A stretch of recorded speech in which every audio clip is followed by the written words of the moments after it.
100 episodes? What time do you call this? Do you think you can just chuck out episodes late? I know you're all thinking it, but Calum, year end is absolutely doing us in, and we're trying our best to get a podcast episode out, as well as doing our own jobs. Been a pretty busy week, but a pretty good week from an Aberdeen perspective. I know, that's the one shining light right now. Bit of a concern. It's not usually like that, but no, 3 wins on the bounce. Look at us go. We're absolutely flying into the 2nd century of episodes now. Is that right? Does that make sense? Who knows? Yeah. I'm sure I'll be corrected. Yeah, well, it kind of makes sense to me. It's year end's haunting us. The Dons are haunting the cinch Premiership as we wrapped up our 3rd consecutive win on the bounce and our 2nd away win of the season as the Dons defeated St Johnstone 1-0 in Perth. And it's quite a jam-packed show we've got for you today on Red Tinted Glasses. So welcome to those of you that regularly tune in, or if you're new to the show, I hope you enjoy for the first time. We'll be covering that win in St Johnstone, looking back at the talking points from the AGM that was held through the week, and also previewing the trip to Easter Road on Wednesday night with Michael Monan, as ever, joining us to look at that with a Hibernian view from that game. But Calum, we will start with the game in Perth. You were in attendance, so no pressure on remembering things. But for the 3rd game in a row, we named same 11. I don't think we can have any complaints given the performance certainly that we put in over the previous 2 games. No, not really at all. I spent the weekend in Perth, and then this Aberdeen game chucked in. It was just a little bonus, definitely not planned that way.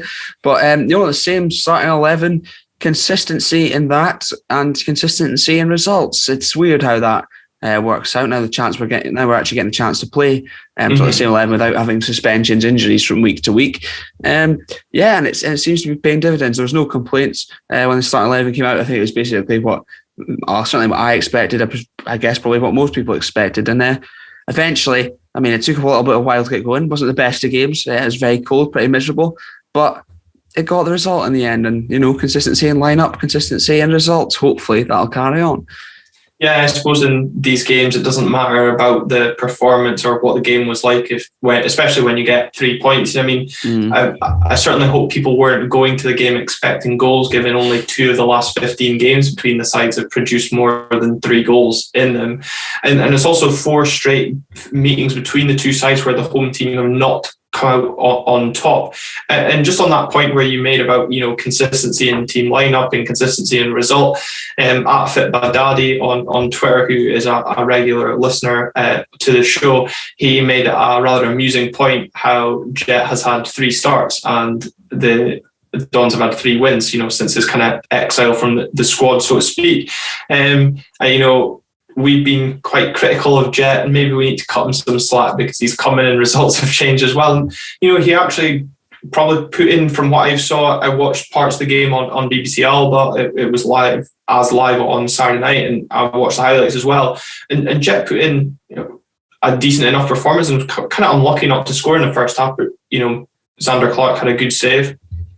Yeah, definitely. I don't think he could have done much better with that header either. He put it in the right direction, pretty far down to the corner, and obviously Clark got across to it. But he put in a decent performance. It's something. Obviously, he's been criticised, and we've done it, and most people probably have too. But his touch and all that stuff is still there. He's still got that quality that, obviously, that shows why he was on the books at Arsenal once upon a time. And sometimes it's a bit laboured at times and all that good stuff. But then he pulls out these little tricks, these little fixes. It's, sorry to say it, great feat for a big man. One of the oldest cliches in football.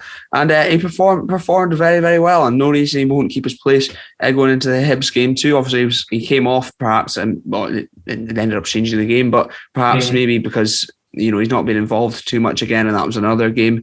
But no complaints regarding J. Emmanuel Thomas.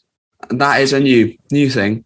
Yeah, and I suppose for the 2nd game in a row, we will come on to it, the importance of maybe the role he had, and then introducing some fresh legs into the game, and that change obviously having a positive impact on the Dons and, not really result, I suppose, this weekend, but not so much against St Mirren. But once again, we saw the Dons kind of start positively in this game. Johnny Hayes, as I said, putting in the cross for J. Emmanuel Thomas, who headed down, and Xander Clark saved well. And then Lewis Ferguson also hitting the post from a corner. I don't think he knew much about it, nor did many others as well. But again, in these kind of games, we always speak about wanting to start games positively, especially at Pittodrie. But when you go to, I would kind of class McDiarmid Park as one of these so-called tougher venues away from home anyway. You do want to kind of start on that front foot. Don't let a team as stuffy and as niggly as St Johnstone kind of assert their own game plan on the game. 100%. They were, and you say niggly, they were very niggly throughout the game. I do agree in the fact it's, even though they do currently sit bottom of the league, I'm sure that probably won't be the case come the end of the season, but it is a tough place to go because, as you say, they do know exactly what they're doing. They might not play the prettiest of football, but what they do, they usually do quite well. And I think they'll definitely feel aggrieved that they didn't get something from the game, and especially and also when you consider the conditions and that pitch, not an easy place to go. To come away with 3 points is a major bonus. And on the basis of play, I'd probably say it's deserved. Maybe not how the goal came about, but regardless. Yeah, I know it's interesting for a supposed tough venue. That's now 10 home games without a win for the Perth Saints. So maybe they're making it easier than we're making it out to be. But for a team like us that haven't travelled away from home very well, I think we've got to be taking the positives from that game and that result as well, because as well as it is, getting those results at home and having that confidence, we've seen it before where we don't go and back it up. And as we said in our last episode, this was the game we really wanted to see what Aberdeen were kind of made of in a way. You've beaten two teams that you're expected to, especially at Pittodrie, now go away. Again, with no disrespect to St Johnstone, given where they were in the league, going into the game, the form and run that they're on, it was expected, I think it's fair to say, that we would take maximum points from that game. It maybe looked as the game was kind of going towards 90 minutes that it wasn't going to come that way before, as you said, Teddy Jenks popped up with a helping hand. Man, nice one. I like it. But no, 100%. We placed emphasis on the show that this was a massive game in terms of having, as you said, having got two good results at home and going away where we've not been very good this season. So it is just encouraging to see. And hopefully, the tide is maybe starting to turn somewhat in Mr. Stephen Glass's and Aberdeen's favour. That would be very, very nice and very welcome, especially, around this festive period. We all want to be happy. So fingers crossed. Yeah, well, when I was doing the research for the episode today, I didn't actually realise how good our record was in Perth. We've actually now not lost there in 5 years. The last time we tasted defeat in Perth was in the 22nd of April 2016. And St Johnstone, as much as they huffed and puffed, and as you said, they were niggly, they did have a claim in that first half for a penalty when Chris Kane and David Bates were involved in a coming together, we'll call it. But and then I think it was Craig Bryson, I'm not sure who was maybe slipped in the box, and there was maybe appeals for that to be a penalty as well. But on the actual Bates and Kane coming together, my first initial reaction was that Kane took Bates down to the floor. And I think when Sports Scene, went through it, it became more and more apparent. Were you a bit nervous in watching that in real time that was going to be given? I certainly was. I do agree with you in terms of having seen it back, and that it was probably Chris Kane knowing exactly what he's doing, the type of player he is. But yeah, I was definitely nervous. And then also when that's not given and then Bryson goes down, and then I'm thinking, oh God, how many times have you seen it before where they miss a decision and then go for the next one?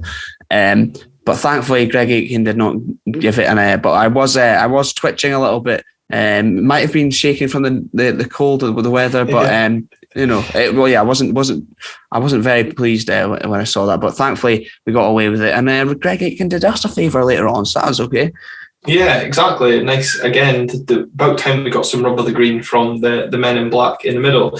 And I suppose the way Bates handled himself in that situation is just again emphasising he's really kind of come into his own over these last 3 games. There's no kind of, I think, maybe coincidence given the fact that we're getting the momentum going, and we've conceded the goals against St Mirren, but we're we are looking a bit steadier defensively. I say very cautiously. Oh yeah, we have to say that cautiously. But that, it's a clean sheet. It's a clean sheet away from home, and I think now, we've said it, that Bates and McCrory forming a bit of a partnership. That's another game now under the belt together, and they do seem to have a lot more of an understanding. I think perhaps our defensive frailties early in the season were perhaps, it wasn't helped by the lack of consistency back there in terms of lineup. But it's encouraging to see, and they are both performing very, very well. It's not just we're getting the clean sheets, but they're snuffing out the chances. They're looking pretty comfortable with the ball at the feet for the most part. But it's encouraging. We've harped on about this. It's going to go badly at Easter Road, isn't it? Yeah, we're setting ourselves up for a fall. But I suppose, as you said, picking up that first clean sheet away from home, it is actually the first clean sheet that we have had away from home under Stephen Glass, and ironically it is the first away clean sheet we have had since April, which also came against St Johnstone in a 1-0 win towards the back end of last season. And I think the defence should take encouragement from that. That's 2 clean sheets out of the last 3 games where, as we've said, they're beginning to form a solid partnership, look a bit more comfortable for the most part. But also going forward, we, have looked good, especially at home. But I think, Calum, it's fair to say Saturday was maybe a frustrating day for the likes of Ramirez and Watkins. It was, yeah, it certainly was. I think for the most part, those two and maybe Hedges, they weren't in the game too much, actually. At times I thought it was probably harsh that J. Manuel Thomas was the one to come off first. But, it was... We did enough. I think the service perhaps maybe was a little bit lacking as well. But I suppose when you go to McDiarmid Park against St Johnstone, these kind of things do happen. That's sort of things they try and do and isolate it. But we've seen the players go through, have a game or two like that, and we said that. And then Ramirez popped up against St Mirren with a double. Obviously, Marley Watkins been amongst the goals too, and then Hedges had the goal the other week as well. So it doesn't concern me. And I also like to give a mention to Conor McLennan, who came off the bench. And he performed pretty well. Obviously, he didn't have much time to influence the game, but he caused them a problem. And I think that was definitely apparent, certainly from where I was watching. So that's encouraging that, another option off the bench, a player who's not been involved too much, had his problems with injuries and just been out of the team. So they're very pleasing all round. Even if those 3 perhaps didn't have the games of their lives, at least Conor McLennan came on and had an impact too. Yeah, absolutely. And I think, we already spoke about the impact that Teddy Jenks, well, briefly we'll come on to it, but that Teddy Jenks had off the bench. You're picking up on Conor McLennan's impact as well. It kind of reminds me of that earlier part of the season. The game that always stands out was that game against Hearts at Tynecastle when we made the change at half time, and we were kind of getting a bit on the back foot against them, and we made that change and then that changed the game totally. So it's good that we're kind of getting back into that way of the August September time where substitutions did have a positive impact for Aberdeen, and certainly welcomed, because again, I mean, from what I've seen of the game, it was the second half looked like St Johnstone came out in the ascendancy, and Sean Rooney had his shot from distance that Joe Lewis had to turn around the post. And Chris Kane had his header, which when I was checking my in-play, at one point when I said St Johnstone hit woodwork, I thought, oh, here we go. I know what's coming next. It's going to be one of those days for Aberdeen. But I think it's safe to say, as we just touched on, other than those kind of threats that St Johnstone had, we held our own defensively. We did. I think, especially mentioned certainly to Ross McCrory. I remember him, which didn't result in chances, clear-cut chances anyway for St Johnstone, but there was a few dangerous balls into the box, and I think there was one where Lewis Ferguson scooped it out as well at one point. Yeah. It's positive. We did look certainly defensively. It was a bit of a concern, that one hitting Kane hitting the post. I definitely felt the same way at the ground, where I thought, oh no, it's going to be like Tannadice or something like that all over again, where they'll just start going in the ascendancy and eventually grab a goal. But thankfully that was not the case. I was a little bit worried when Chris Kane hit the post. I thought that was going to just nestle into the net. It seemed to take a lifetime to get across there, and Joe Lewis sort of scrambling. But thankfully we got away with it. You could say sometimes you create your own luck, perhaps. Yeah, perhaps. And I suppose it's, fortunate the way the ball bounced off the post. It doesn't, hit Lewis and go in, because that's kind of the luck that certainly he's been having recently, and definitely that Aberdeen have been having. And it's an interesting point you made there about the kind of comparisons to Tannadice, Calum, because when I listened to Stephen Glass post-match, that's exactly what he referenced. He said, the game against Tannadice, he felt that game was heading for a draw, but Dundee United did that maybe a little bit more in terms of creativity and went on and got the winner. And that's exactly what we did. Like I said, I caught some of the game on Alba, and that last 15 minutes in particular, I felt, we were kind of growing into the game. We were the ones that were trying to kind of create and find a winner. I watched the Marley Watkins opportunity when he ran through and decided to toe poke it towards goal. Certainly didn't look like the shadow himself from the man that had grabbed two against St Mirren previously, but it didn't, as a team, the heads didn't drop, that we kept going, and that in itself has got to be seen as a huge positive.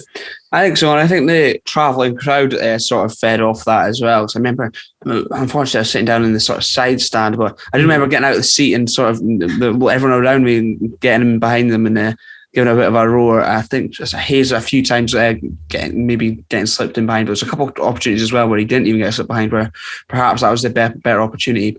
But after the scare, I did sort of feel that way, and eventually, it did pay dividends. Thank goodness for that, because it was not a good day otherwise. It was bloody miserable. Yeah, and I suppose just as well it paid off, and the pressure paid off, and Teddy Jenks, building on the performance he put in against St Mirren off of the bench. And he comes off the bench again on Saturday and this time bags a winner. It was an assist against St Mirren, and this time he bags a goal like he did in our last away win against Livingston. So maybe there's a wee theme there. Jenks scores away from home, the Dons come away with 3 points. But Calum, I think, it's obviously a controversial winner, it's fair to say. I take it, you were sitting in that side stand. Did you even see that it was handball at the time? I didn't. I thought maybe that was possibly what Zander Clark was complaining about when he came running out of the goal, a bit like Mourinho out of the dugout. But I didn't. I admit, I'm not just saying this. Admittedly, I didn't actually see the handball properly. But I thought there's something probably not right about that goal. And then afterwards, when you sent it in, I thought, oh God, that is horrendous. I think the free kick originally, St Johnstone maybe have some complaints about as well. Perhaps, they could view it maybe as a little bit soft, Liam Craig. And then, between the referee and the assistant referee, one of them you'd think would have at least spotted that, because it's basically as clear as day. He laid it off for himself with his own hand and almost caught the ball. But at least it's got to be said, give credit to him. He played to the whistle and he got off a great strike. Zander Clark didn't quite get near it, and then absolutely fine by me. No complaints. I'm very happy. However, also I'd like to say fair play Teddy Jenks as I whack the mic afterwards in the interview, just saying, "Oh, I don't really remember too much about it. I like it." He knows fine well where that ball hit and what happened. But I think it's ironic that Callum Davidson was complaining about the free kick in the build-up, given how often St Johnstone like to cause these niggly fouls. And I did think at the time, watching, I could see why he maybe has a bit of complaints against it. But it's clever play from Aberdeen and knowing the contact's coming and making sure you win the free kick. And St Johnstone just don't deal with the initial ball. It's kind of a little bit floated in from Funso Ojo, and the referee is definitely not going to see that because of the way Jenks, and I think there's a couple of St Johnstone players obstructing the view, even the way Jenks kind of hands it. I think the referee's only ever going to see Teddy Jenks' back. And Shelley Kerr actually made a really a rare good point for her on Sports Scene, that it was the linesman's probably too busy looking for offside than looking where the ball's gone, because he's probably expecting maybe Jenks to dink it over the top, or that's his maybe attention's gone back to looking along the line. But the point you've made there is what I made on Twitter on Saturday night was, why is Xander Clark's first reaction to chuck his hand up in the air for handball? You're taught as a kid to play to the whistle. As a St Johnstone fan, I'd be fuming at that goal being awarded, but I'd also be more annoyed that, my keeper's not just right, I'll just try and just concentrate. And then, if you save it, you can be like, Heaven, why is that Nea Buchan, he's handled it and stuff like that. But the fact that he's off balance, and I think he's almost momentum's taking him to the wrong side, and that's why. But you've got to credit Teddy Jenks because the technique involved, the fact he keeps that controlled, he drills it low, and even if Xander Clark maybe does get an arm to it, it might have popped up in front and somebody can then get the rebound. It was just a really, really good bit of skill, but he doesn't manage to produce it if he doesn't get his arm involved. Oh, 100%. But to be fair, the fact he didn't hesitate, and he knows it's hit his hand, clearly, but he doesn't hesitate in getting the strike off anyway, because you might get away with it. So why not? No VAR here, thankfully. Let's keep it that way, or else we wouldn't have won. But also, questions have to be asked. As much as questions can be asked about Xander Clark and what he's up to, the two St Johnstone headers going for the same defenders going for the same header and then heading it at Teddy Jenks rather than clear is questionable as well. So they had a chance to defend the set piece even before it got to that. So more for them. Yeah, it's not exactly a great ball, but as you said, they've not exactly covered themselves in glory, neither of the officials. But hey, who are we to complain after recent weeks? We'll absolutely take it. And Calum, I suppose that's now 3 wins on the bounce. Was show 98, show 99, we were speaking about relegation worries, how much pressure was kind of on Stephen Glass, what we needed to do to save our season, how many games did he have left. We're now sitting a point off of the European places 3 games later. It's just kind of remarkable, but it just shows the tightness of the cinch Premiership this season, that if you can string a set of results together, you can climb the league. And I think over the course of the 3 games, each in their own unique way, we've seen the style that Stephen Glass wants to play. We've seen the results obviously coming, but we're seeing a new kind of grit and determination that I think, maybe a few folk will disagree with me, but I don't think we ever saw that fight in some of those games. The Dundee game in particular sticks out for me, where I just thought players just looked disinterested, not wanting to fight for the badge. And I think we're starting to see that come again. Obviously, winning does breed confidence at the same time, but the fans are buying back into it from the results. We can see what's coming up. And it goes back to what Marley Watkins said, before that Livingston game. We've got 5 winnable games coming up. We've now won 3 of them. Can we make it 5 out of 5 before that? The game that's probably attracting a lot more interest in that Rangers at home game. But equally, we've got a tricky trip to Hibs coming up, and then the home game on Boxing Day against Dundee. You're right. It is definitely encouraging to see that sort of grit and determination to get the results, even when maybe we're not being able to play that free-flowing, attacking, sexy football that we were promised. Still go and get the result regardless. I'd also like to mention, great point, the cinch is absolutely box office so far this season. It's great stuff, but I think I predicted a bit of a roller coaster season from Aberdeen. I think that's what's happening. It wouldn't surprise me if we had another few games where, like the Dundee game, like the Dundee United game, where it all went a bit Pete Tong again, but it's sort of what we've signed up for, I suppose. But you're right, it builds momentum, we carry it on, and going into the Hibs game, no reason to not be confident, and hopefully get another away win. Now, imagine 2 back-to-back away wins, Glenn. That would be mental. That would be. And I was actually going to, funny you mentioned the roller coaster, I was going to ask you, if we were currently on a roller coaster as a season, what part of the roller coaster would you describe Aberdeen are at right this second? Right. Okay. So we've had a few loops and turns. I think we could be on the way up the big ascension right now. And I think that'll carry on, hopefully, with the Hibs and Dundee game on Boxing Day. And then we've got Rangers, where it could come plummeting down and there'll be a massive overreaction if we get absolutely gubbed. That's what I think is going to happen. But there'll be a few more twists and turns. There'll be a few more ups and downs. And hopefully it'll make for an enjoyable experience come the end of it. And we'll think, yeah, I'll do that again. And Stephen Glass's contract gets renewed, rolling contract carries on, and we go for another journey around the roller coaster. But hopefully it'll be less scary and terrifying at times, and it'll just be more enjoyable. Yeah, and there's the roller coaster analogy you never knew you needed. You're welcome. Well described. But as you said, Calum, we've put ourselves in a good position. We've built that momentum, and it's all about keeping that going into the game on Wednesday. Solidified our place in the top 6 thanks to Hibs kind of shit in the bed recently in the league. A point clear of them now ahead of the game coming up on Wednesday, and a real opportunity for us to kind of solidify that top 6 place. Going into the new year and the winter break that comes up in 3 games' time. Now, Calum, you said in our last episode that we were kind of entering a little bit of an international break, a little bit of extended break for Aberdeen. Hopefully we've managed to spend some time on the training ground. I know the players did get a few days off to kind of rest and recuperate, which is always welcomed, I'm sure, by them. But off the field, things continue to roll down AB24. We had the AGM. As ever, it was maybe a bit quiet this year, but there were still some talking points to come out of it that I think we should take a look at. I think so. I think quiet is a good word to describe it, actually. There wasn't too much made of it, really.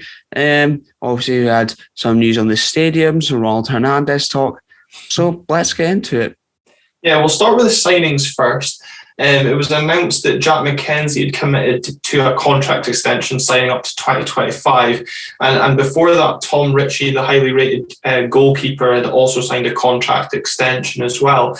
He joins Kieran Ngwenya, Kevin Henrati, Evan Towler and Ryan Duncan, who scored on his Peterhead debut at the weekend, all in committing to contract extension. So it's quite exciting to see we've committed a good group of youth players on long-term contract extensions. Calvin Ramsey also previously signing a contract extension. We know kind of the hype around him based on his start to the season. So it's good to see these young players in the club almost learning from mistakes of the past where we didn't tie down these young players onto longer contracts and losing them for pennies.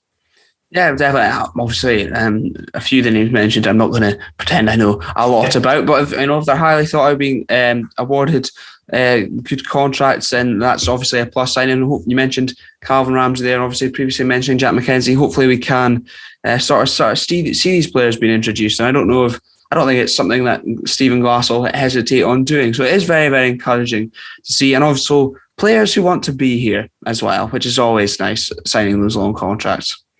Yeah, absolutely. And I think, there's no worry about McKenzie in that signing. He's had a good start to the season. Obviously, been a bit frustrating with injury. And I suppose when we speak about young players and leaving early, it kind of ties me in nicely before we move to the next point. Former young player and interviewee on the show, Jack Grimmer, give us a wee signed top. It was supposed to be in terms for the last raffle. If you're listening, then this is kind of a bit irrelevant. For those of you that are watching, you can see it's a signed Wycombe away top from this season's FA Cup game against Hartlepool. It has been signed by the entire Wycombe first team. So thank you, Jack, for sending us that. We will raffle that off in the new year. Again, raising funds for Aber Necessities. We did a great job. Well, you guys did a great job in helping us raise over £500 for Aber Necessities and the Community Trust in our latest raffle. And we will get the funds set up for this one as well. But big thanks to Jack for donating that as a prize. Massive. What a lovely man. What an excellent link that was by you. Thank you very much. Yeah, no, Jack is a top man. Really has a lot of time for us on his DMs, but I'm sure he hates it every now and again. Especially when I messaged him about Tom Grennan when I was at the gig. I was like, oh, I am. What an idiot. Yeah. To be fair, at least I actually messaged him about how Wycombe are doing this season, not just where's my free tickets. I know, I was like, look, I'm going to see him. Look, never mind, move on. Yeah.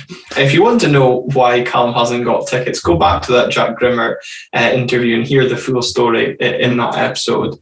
But moving on back to the AGM, the club announcing that we have over 9,000 season tickets, 9,154, with 700 corporate guests also having memberships there. Continuing improvement in the DNA subscriptions. I know a hotly divisive topic, but good to see a consistent stream of income coming to the club from that for those that are maybe abroad and can't attend games on a regular basis.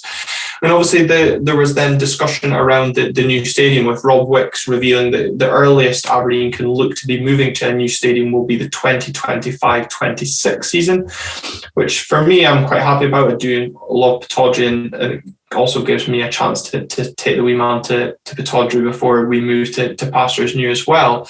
But also Dave Cormack revealing, and he has said this before, where he would look to maybe build an initial capacity stadium around the 16 to 17K mark. I know with the discussions potentially for Kingsford, it was then to leave room to build more.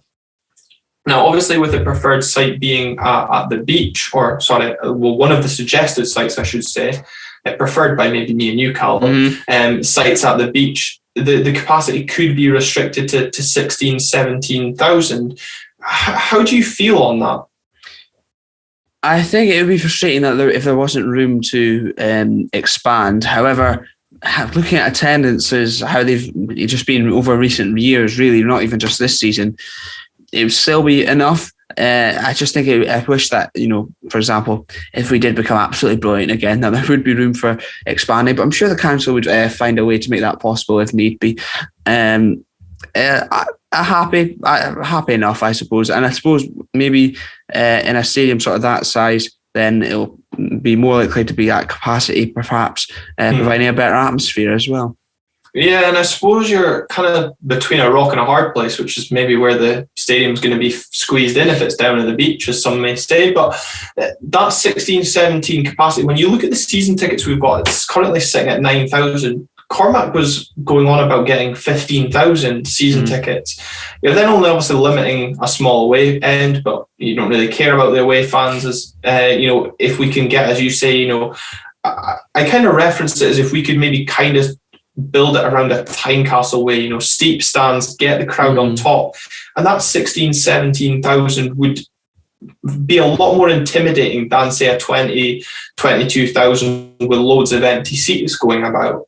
But on the other hand, I can fully see why people would want that 20,000 plus, because when the Old Firm come to town, the European games, the future talk about maybe hosting other events such as the Euros that Scotland wanted to be a part of for, I think it's 2030. That then limits what events could be hosted at Pittodrie outside of football, but also the potential of missing out on further revenue for these so-called bigger games that are likely to attract more people to. But up front, when we're going through difficult times, we've had to be saving money. I fully understand why the club are prepared to reduce capacity if it's going to save them about £10 million, as Dave Cormack was saying, because you look at the season tickets, we've never been a club that are consistently hitting, 14, 15,000 week in, week out. I just think it makes financial sense. Yeah, I do think so. Simply, if you look at it, there's going by attendances, there's not demand for a stadium any bigger than that. I think it would be ideal, as you say, to sort of have that room for capacity. For example, if we do end up in sort of regularly getting to group stages or whatever, where plans will maybe be more likely to turn up, then it would be nice to then be able to have the room to expand. And but obviously that seems like a long, long way away right now, I suppose.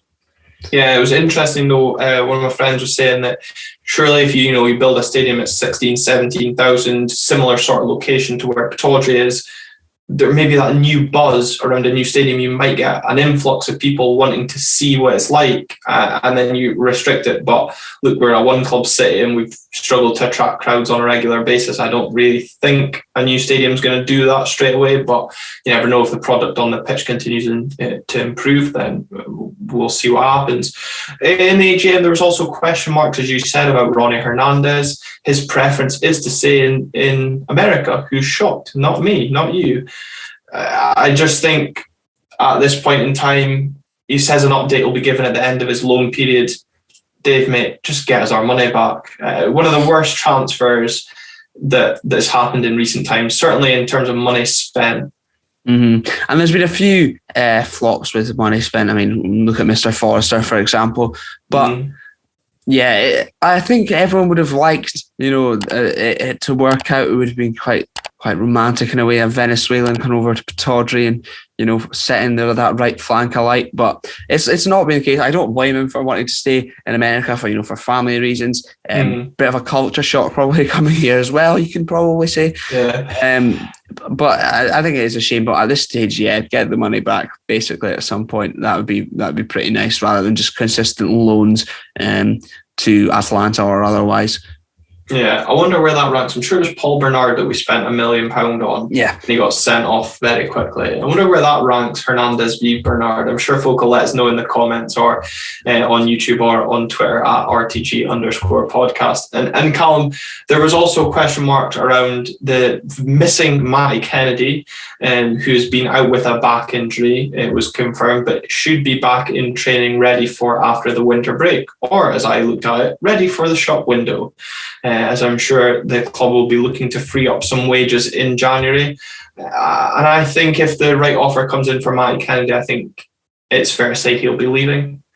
I think so, yeah. I mean, you look at the team, as much as maybe he deserves a chance under Glass, performances under McInnes perhaps maybe weren't so great over the time, over recent times. But, at the same time, he's not going to get in ahead of Ryan Hedges. He's not going to get in ahead of J-Man Thomas or... Well, he might Marley get in ahead of Watkins. Ryan Hedges if he leaves. Well, that's true. That is very true. That's something we have to consider, I suppose. I know, but also then you turn, and I'd probably rather give the chance to Austin Samuels, who, as much as we're probably not going to end up buying him, there's still a possibility. And then McLennan, I'd much rather probably see them given the chance ahead of Matty Kennedy, who he's probably not going to improve much with more game time. But I mean, it's curious. It's curious, and also even more curious.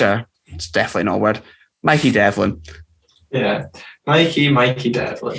Given a 6-month deal to prove his fitness. Now we've come in for a bit of flack for this on the tweet that we put out. You tweeted it. You tweeted it. Yes, I did tweet it, saying that if we could prove our fitness, would we be given a deal? It was said in the summer that he was given a 6-month deal to prove his fitness. And I don't know, but I've not seen him play football. I actually don't even remember the last time he played football. But he hasn't proved his fitness. He's not fit enough to feature for this Aberdeen team. So why are we thinking of giving him another deal? I don't see what we've done. If you look at our defensive struggles this season, surely we're better placed in releasing the player. Well, that maybe sounds a bit harsh, releasing the wage, free up the wage to get somebody more likely to have a positive impact on this team. I've seen folks say, it's maybe, we've got a duty of care. That's what we did with Greg Lee. We signed him in January, he got injured, and then we kept him on for 6 months just because we felt bad for him. I mean, just because he's got a sore ankle doesn't mean we need to keep him out the place until the summer. It's not a care home, it's a football club. I don't think by now we have a duty of care. I mean, I think with that 6-month deal, that was sort of the chance. And okay, he's not got fit, unfortunately, in that time. In which case, just give him a year deal if they knew it was going to take longer. Then what was the point of faffing about with a 6-month one? I'm sure he's a very nice man. I quite like him as a footballer when fit, but unfortunately, he's not been fit, and I think they would probably be better off using those wages for another option at centre back when, we've needed it, really. What would have happened if, we saw, actually, no, never mind what would have happened. We saw what happened. We had to play Scott Brown at centre back, like Dean Campbell in there and stuff. It's a total disaster. Unfortunately, I think Mikey Devlin's time in Aberdeen should be up. Whether we seem like a nice club, though, at least that's one thing. Good place to work, maybe. Yeah, good place to get a bit of money if you're injured. Then come on up to the northeast of Scotland. And I suppose finally, before we look ahead to the game against Hibs, which is taking place next week, because we do not have a game this weekend.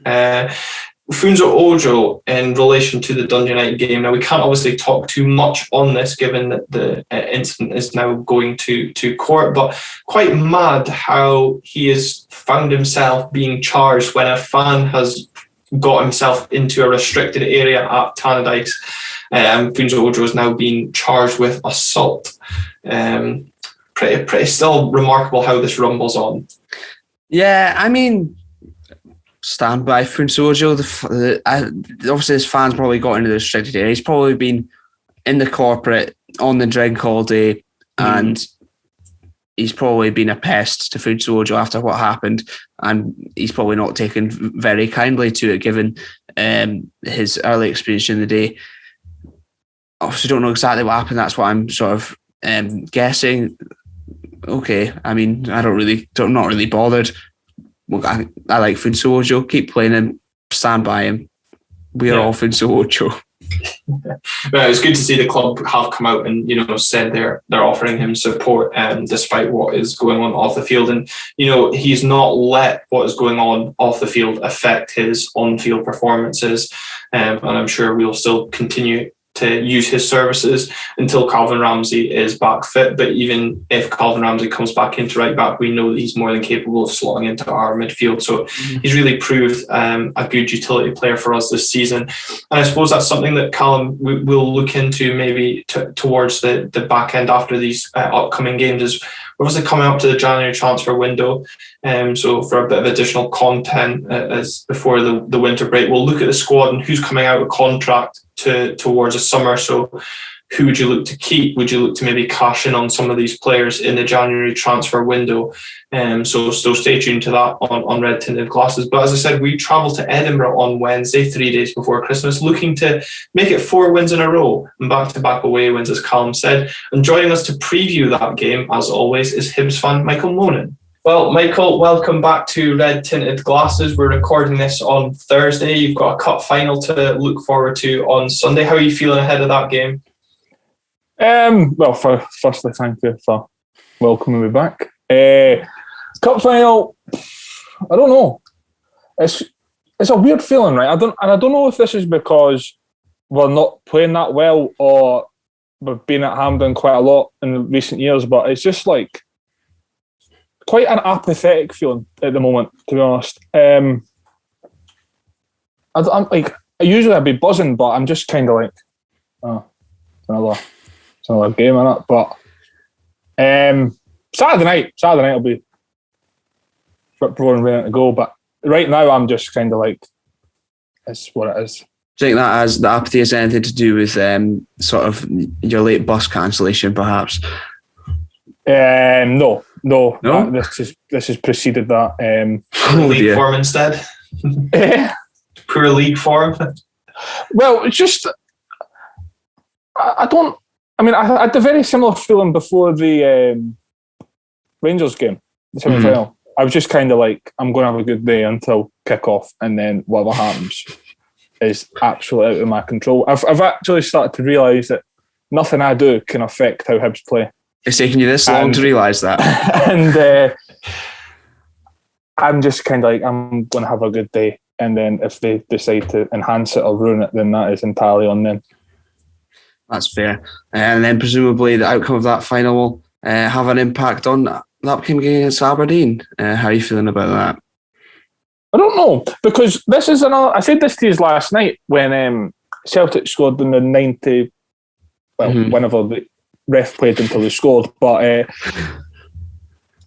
I said this to you, I was like, it would have been worse for us if they dropped points, because then they would have to have a reaction and they would have to sort of like bounce back for it. And I'm not saying that like that's not going to happen because they won, but I don't know. I think it's probably quite a good thing that they did win for us.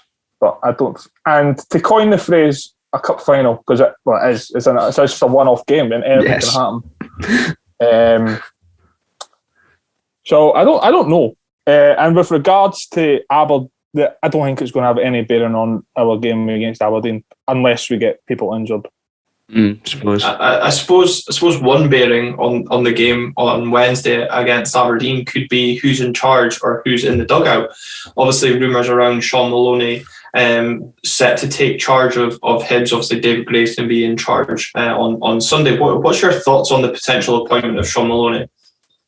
I think it's a lot better than what it could have been. But I don't know. I mean, it's just paper talk, isn't it? Like, nothing's actually happened except papers have said it's got to be him. But until I see the scarf over the head, I am not buying it. Who were you maybe referring to there that it's better than it could have been, Michael? Any former Aberdeen managers in particular? Or former Hibs managers? No. Derek McInnes, I mean, it was bad enough watching his team 4 times a season, never mind 38 times a season. I'm just Neil Lennon as well. Folk said Neil Lennon. It's like it's in the past. Leave it in the past. You don't want to just fresh blood, new person. Sean Maloney's exciting. I'm not a fan of Gary Caldwell though.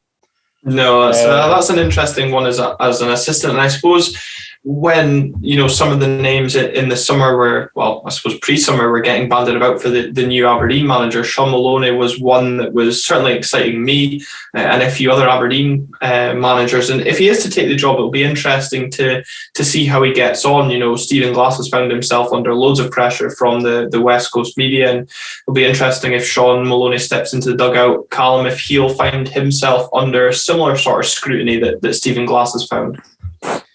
Yeah, I'm not quite sure. I think it would be probably quite a good appointment for him. So obviously, I have absolutely no idea, nothing to base this off, as he's never been in charge of anyone properly for himself. But obviously, he's had a good learning curve with Belgium, etc. Obviously, an experienced professional as a player, and it would have been someone that I would have been quite happy to take at Aberdeen, when he was linked. But I think it'll be interesting, as you say, see if he gets the same scrutiny. I think Tam Courts maybe had it to start with as well before he sort of silenced them. It's just anyone whose first managerial job is like sort of professionally, they just have a go at, really, it seems. Yeah, definitely. But yeah, certainly one that will be watched with intrigue, but obviously hoping that it falls flat on its face if it does go ahead for obvious reasons. And Michael, Hibs had a positive start to the season. They were rightly receiving plaudits for their early season, profits that they were getting out of games. But of late, the season's kind of fell apart. Obviously, Jack Ross has now lost his job. But one emerging light from your season, certainly the last couple of months, has been midfielder Josh Campbell. What has he brought to Hibs over recent weeks? I think, I'll answer that in a minute, but I think that our good start to the season was down to Kyle McGuinness. He was a very important part of our midfield, and he got injured just before. Right, I want to say end of September, because he wasn't playing when we played you the last time, and I remember in one of my takes doing the team lineups that I was putting him in on the proviso that he would be back from injury, but obviously he wasn't and still isn't. So we've missed him. Josh Campbell's been good though. He's young, but he's just sort of brought an energy to the place, which is very good. But I think, he's still got a lot to learn, obviously, but he's better than what could have came in, I suppose. Yeah, and I suppose, Callum, looking at that sort of energy that Hibs maybe possess in the midfield will be something, especially at home. We've seen how Hibs like to take the game to teams. Obviously lost late on against Rangers in that game, and it was a quite spectacular own goal that saw them over the line against Dundee. But I suppose in a game against Aberdeen pre-Christmas, big crowd probably going to be there, certainly a boisterous away end, I'm sure. But Hibs will be looking to maybe exploit Aberdeen with that explosive pace. I think so. Maybe looking at Baldy Biscuit, as he's been branded by Lewis Ferguson, Scott Brown. Maybe Campbell's legs might look to get the better of him, and certainly, of course, when you've got Martin Boyle against either sort of pretendy fullback we've currently got right now, which could always be a massive danger. I think he can cause problems against anyone in the league, regardless of whether it's Funso Ojo and Johnny Hayes who are filling in or not. But I think I'm still confident. Weirdly, a lot more confident, I think, than I was going into the one up Tawdry. Now that we've actually won a couple of games, which is nice, makes a change. But and obviously Hibs poor form as well. Hopefully we can, rather than them exploiting us, we can exploit them, and hopefully another decent performance. But most importantly, a win. Yeah, and I think to build on the point you made there, it's funny what winning games can do for confidence. The fact that we only won our second away game of the season, and suddenly we're confident for a trip to Edinburgh, which is very unheard of. I also think, as we discussed earlier, that the kind of the partnership that McCrory and Bates have formed and they're kind of flourishing and is going to help us in this game as well. Nisbet, this was probably going to come back to bite me, but has been largely ineffective over recent weeks, and Christian Doidge is maybe, I don't know, Michael, if you want to agree on this or not, is maybe still finding his feet after injury and obviously suspension that he picked up as well. And I suppose another positive from Aberdeen, I'm going to let you have your rant here, Michael, is Hibs' inability to defend crosses once again coming to fruition at St Mirren, when late on Joe Shaughnessy knocked home the equaliser again coming from a cross. So definitely something, if Hibs want to exploit Aberdeen via pace, we'll just pump balls into the box and sooner or later it will result in a goal. Yeah. I'll just go back to your first point before I wind myself up. With Christian Doidge, yeah, well, he got 70 odd minutes on Tuesday because Cadden went off injured, which is good. And to be honest, thinking about Sunday, after watching the Celtic game last night, I would quite like Doidge to start against that Starfelt, because Starfelt got bullied off that Jordan White or whatever his name is. All he did was just play long balls to him. So I would quite like Doidge to be playing on Sunday, but I understand that that's not why I'm here. So for the game against Hibs, our inability to defend crosses is actually quite frightening, because I said it the last time I was on here, and this is what I mean by not letting Hibs get to me, because it doesn't matter what any of us say, we all see it, and I don't understand, right? How you do match analysis and they all sit down and watch a game, and you've got all these sports science guys and expected goals and all this nonsense, right? How can you watch your team lose the same kind of goal every game and no start to think, right, I'm starting to see a wee bit of a pattern here, because we're talking about patterns for expected goals and like probabilities and winning games and that, and if percentage play and all this. If we lose a goal for a cross every game, realise, look, I think it'd be beneficial for us to work on defending crosses. Or is that just too simple? I think it's a bit too simple, especially when you start losing defenders when they can't keep the head at Livingston either. Wow. Oh, well, that was the end of Mr. Ross, because Paul McGinn and Paul Hanlon wouldn't say booty a goose. The two of the most placid players in Edinburgh, never mind in our team, and they both get sent off. Yeah. It was a bad night, a bad end to a bad night, but had a good outcome. Long-term success, I suppose. Calum, though, that's definitely something that Aberdeen will look to exploit, though, Hibs' kind of vulnerability at the back, which it seems weird us talking about teams being vulnerable at the back, given how vulnerable we have been throughout the season. Yeah, it does seem a little bit rich, doesn't it? But as soon as McCrory and Bates have had a good game, they're basically Maldini and Brazy back there. So it's all good. Whereas, in terms of Hibs, it's weird when we were speaking about exploiting their frailties, but they do have that, and as we've said, defending crosses and things like that. I'm confident, and then when you've got, Ramirez in there, Hedges, Watkins, if they can perform slightly better than they did against St Johnstone, perhaps, then they can cause problems. But we know they've got it in them, and they turned up in the big games last time, so hopefully it'll happen again. Yeah, and I remembered what the actual question I was going to ask you was you dubbed in our last episode, which was our 100th episode, that we were kind of having a little bit of an international break in a weird sort of way, given it was 11 days between the St Johnstone game and the game on Wednesday. Do you actually think that, given Hibs have had that big fixture pile-up between the last time we played, do you think that's going to work in our favour come Wednesday night?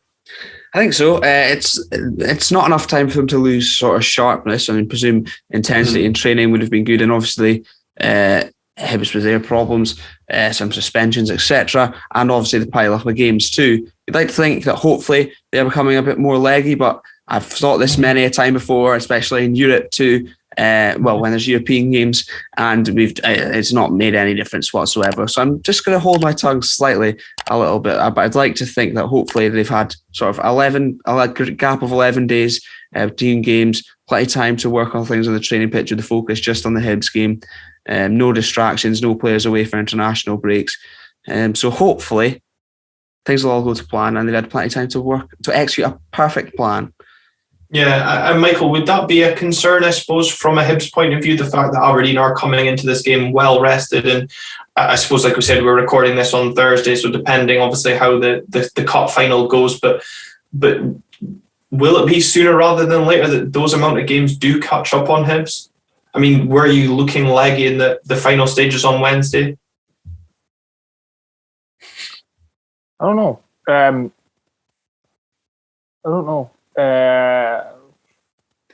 I think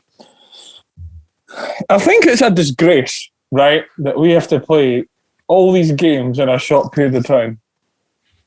Especially when there's a gap, a needless break. 3-week gap in January. Why are we going to play all these games, right? And then, what difference does it make whether you play them now or, as long as I played before the split? Then I don't understand why there's this need to play them now. Yeah. But what was the question? Do you think the games are going to catch up with you? No. I think it's actually a good thing to. I know I've just said that it's a disgrace, but I actually think it's not necessarily a bad thing, unless you get the only problem you're worried about is injuries. And I think if players are playing constantly, it's fine. They're professional footballers. You should be able to play 2 games of football in a week. And a chance to build up momentum, but that would only work if they're actually getting good results. That's the problem. This is what I was going to say. And am I allowed to ask you a question? Right. Do you think, because obviously you've won 3 games within a week, is that right? Yeah. Do you think that this 11-day break or whatever it is would curb or halt the momentum that's built up? Good question. I don't know. I think possibly, because I suppose, you look at it as Calum coined it, being an international break. You want to keep that momentum going. But, as we were talking about earlier in the show, that it wasn't necessarily a pretty win over St Johnstone side, but then, I suppose beating St Johnstone isn't always a pretty thing, but I suppose that's the only team you're really managing to beat this season, Michael. And I suppose, it's just about wanting to keep that going, and if we can get another away win under our belts, get that 4-point gap on, Hibs, who have been supposedly doing really well this season up until late, can maybe look into the winter break in a good position. I don't know how you feel about it, Calum. I think it's a good point. I suppose you probably, when you're winning games, you probably do want them to come thick and fast. But I guess if you look at the positive side, then they'll have time to have a bit of a rest, a good time on the training pitch with just sort of one focus. But it is a very good question, and I suppose they could lose momentum because you probably are wanting just to get onto that next game, get the next win under the belt, and keep going. So hopefully that sort of side of things haven't played into things, and things will be okay, because it is still 3 wins on the bounce. So there's reason to be confident. Yeah, absolutely. Confident and cheerful, which not often we can say this season. And Michael, you spotted well on the coverage that Scott Brown and Henry Apollo were in attendance at Easter Road on Wednesday night in your 1-0 victory over Dundee, probably on a little scouting mission ahead of the game on Wednesday. Do you think they'll have learned much from that game, or do you think they'd have fallen asleep during it? Well, before I answer that, I would like to go back to what you said previously about Hibs apparently being on great form. We've won 1 game in 10. But the reason why you never heard about it and why apparently it was the biggest shock in the world that Jack Ross got sacked is because Jack Ross never got questioned. He never got criticised. He was sort of immune to any sort of negative press. If anybody follows me on Twitter, they know that I was not happy with Mr. Ross. And that was a feeling amongst the Hibs support. And I think the Livingston game was that bad, and it was such the way that happened, and just the capitulation and players losing their discipline, etc. That's how I knew it was done, because not only did folk chant for him to go, but the happy clappers either joined in or didn't stop it. And when your happy clappers turn on you, you're gone. You're gone. That's what you need. If you're in a crisis, you need the happy clappers to stay with you. And sorry, but the happy clappers turned. Anyway, on to your second question. Mr. Brown and Mr. Apollo, I think, would have learned nothing. It was a terrible game. I think we defended reasonably well. For a change.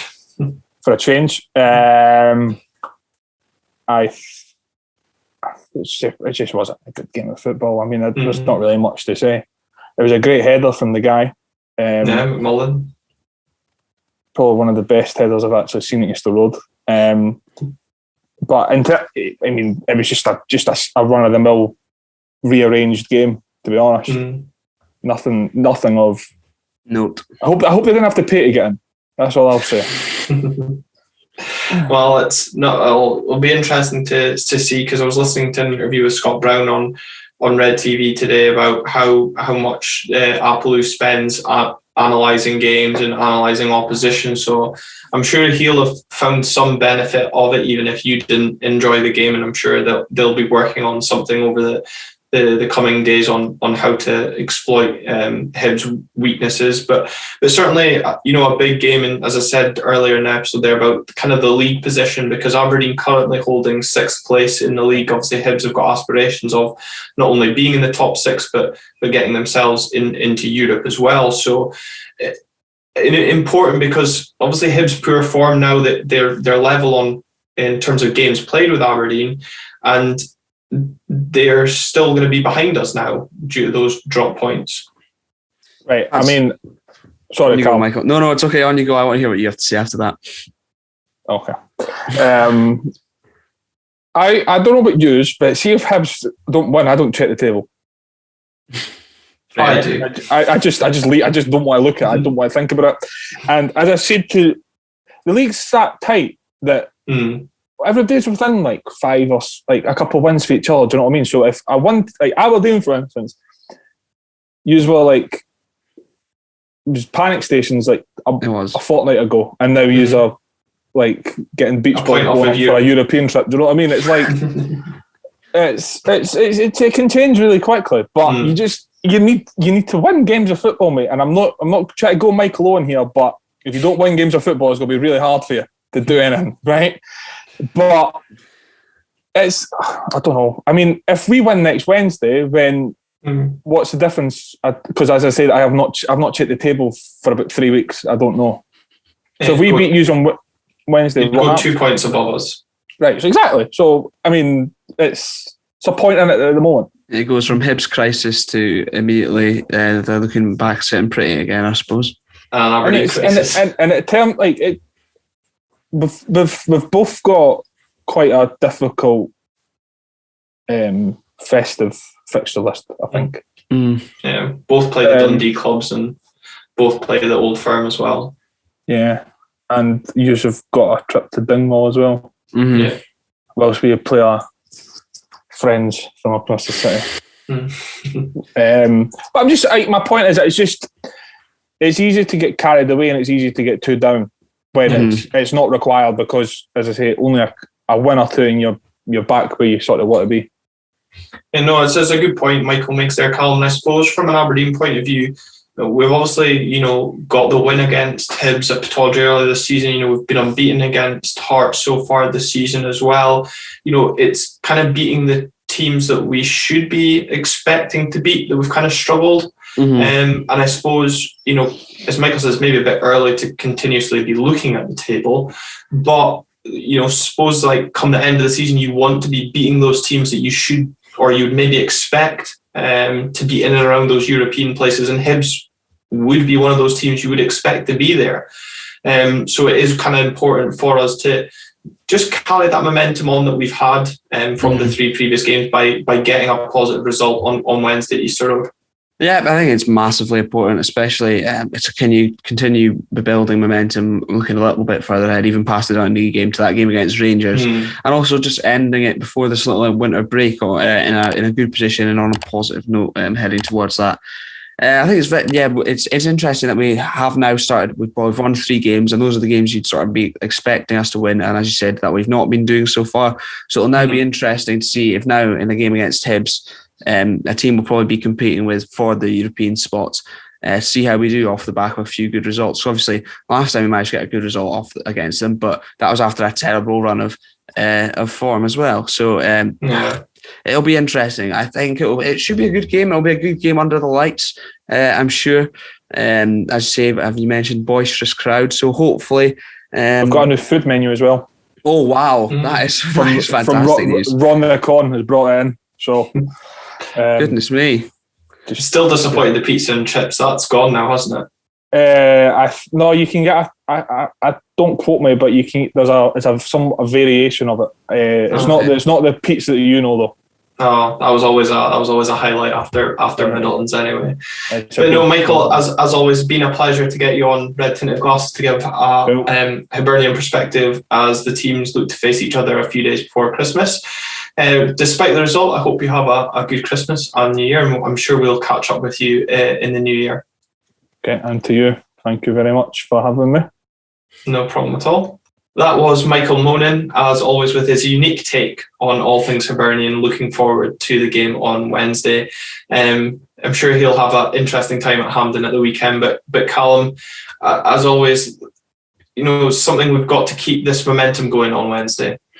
100%. It is absolutely massive, as we just mentioned, to keep that going after 3 wins on the bounce and also going into the further festive fixtures. And also just keep that festive cheer going about the place. That would be nice.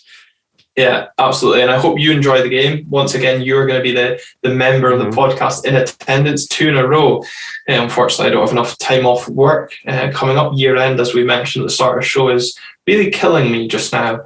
But if I can finish work at a decent time, I may host a watch along on the YouTube channel. So if you are new to the show, because we have had some new subscribers, as we said earlier, this past few days on YouTube, also some new followers on our Twitter account at @RTG_podcast. The watch along will be on YouTube and possibly on Twitter as well. So keep your eyes peeled for that. No guarantees, because like I said, it's a busy few days coming up, but hopefully something we can work on. But we will be back with a review episode. We might do a live for that, Calum, if we've both got time on the Thursday lunchtime. Something like that, yeah. It might be a little bit easier than, there's just a lot going on, really, isn't there? Quick turnaround, Christmas, all that faff. Yeah, we might do a wee live episode for you on the 23rd of December. Obviously, that would then still come out on audio in the evening, but it'll be live on our Twitter page and YouTube on the Thursday lunchtime. And similarly, that will also include a preview for the Dundee game on Boxing Day. And we'll maybe do another live, because it is, as Callum said, a lot going on, quick turnarounds. There'll be another live between the Rangers and Dundee games there, previewing that fixture. And then normal service will maybe look to resume after that game. And before we take a couple of weeks break into the new year as the league shuts down, because you probably don't want to hear us chat rubbish about the not goings on in the winter break. But once again, thank you very much for tuning in, and until next time. Thank you.